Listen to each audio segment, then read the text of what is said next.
First of all, let me tell you just a brief story about my own journey, my own how I got to the subject of childhood.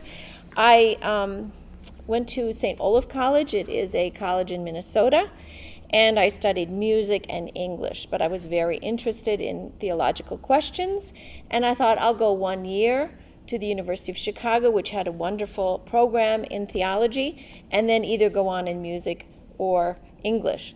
But I became very fascinated by the whole subject of theology and went then to the University of Chicago, which is considered an amazing, wonderful, world-renowned institution. And it had a wonderful program in the area of historical theology, looking back at what theologians have said about various issues.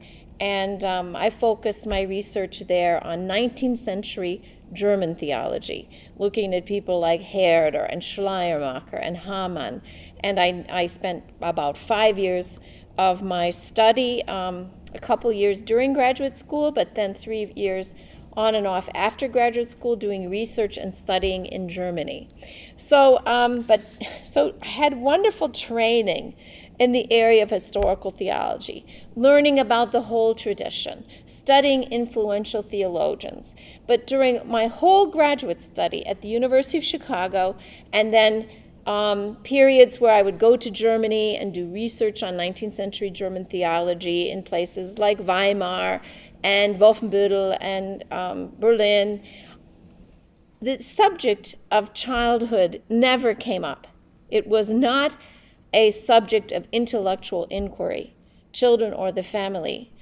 So even though every single person in this room, right, every single person on the planet was or is a child, and even though 1/3 of the human population today are people under 18 years old, and even though we have all these challenges in our churches, in the schools, in our societies facing children, it was a subject that was marginalized in, an excellent theological faculty, an excellent universities and research institutions in Germany. And so it's very strange. And, I was in the field of theology. I think theologians thought about, and this is changing, but they looked at the subject of children as kind of cute. I'm a serious theologian. Ich habe in Deutschland studiert. Ich spreche Deutsch. I know the German stuff. I know the German theology. We are talking about important subjects. Ecclesiology, eschatology. You're interested in children? That's so cute. That is really cute. There's some people doing Sunday school stuff.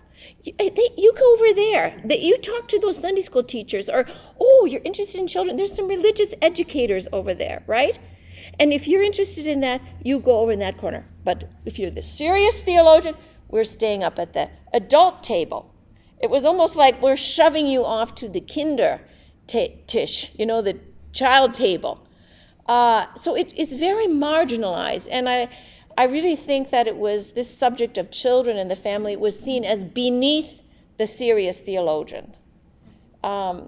Something, again, if you're not quite serious or you're involved in youth ministry and you're a yaya person, you love playing in a band or something, you're good with young people, right? That's for you. But for the serious subject, no. That is outside mainstream theology. So what changed in my life? How did I start turning to this subject of children and childhood? And I would talk about 3 experiences. One, I became a mother of 2 children. And secondly, I also started teaching undergraduates. Those are young people between 18 and 22 years of age. So if you have children and you are teaching undergraduates, you start to ask a lot of questions about children, about young people, about the schools, the nature of the schools, what happened to people before they came to college, 18 years old, right? Why are some of these children, and I worked mainly with young people who are from middle class, rather privileged backgrounds, and some of them are flourishing, some of them are doing well, but some of them are not doing well. So all kinds of issues about schooling, about faith formation, about challenges you were talking about in society, child poverty, all kinds of issues that young people bring to college, right? Or questions if you have your own children. You want your own children to have a good education, but you look around and in my country, the educational system is very uneven. There are tremendous injustices in our educational system because schools are primarily funded by property taxes. So if you live in a poor neighborhood, you're going to have terrible schools because you don't have as much money. If you live in a rich neighborhood, the property taxes are higher, you're going to have great schools. So a lot of injustices, which caused me to ask so many questions about what's going on in our schools, in our churches, and in our societies regarding children and young people. And I'm also a scholar in the third place. And even if I didn't care about children or hadn't taught any undergraduates, I just started thinking, isn't it kind of weird that we're not talking about children or families? When, as we said, a third of our communities, a third of the world's population are children, people under 18. Right next door to where I went to graduate school in Chicago, it's the south side of Chicago, 40% of people in the public school there, young people, do not graduate from high school. They are 40%, 40, are high school dropouts. And you look at that and it's just like, wow, all this suffering, but it's not a subject. So that's how I became very interested, and then we kind of got on a roll because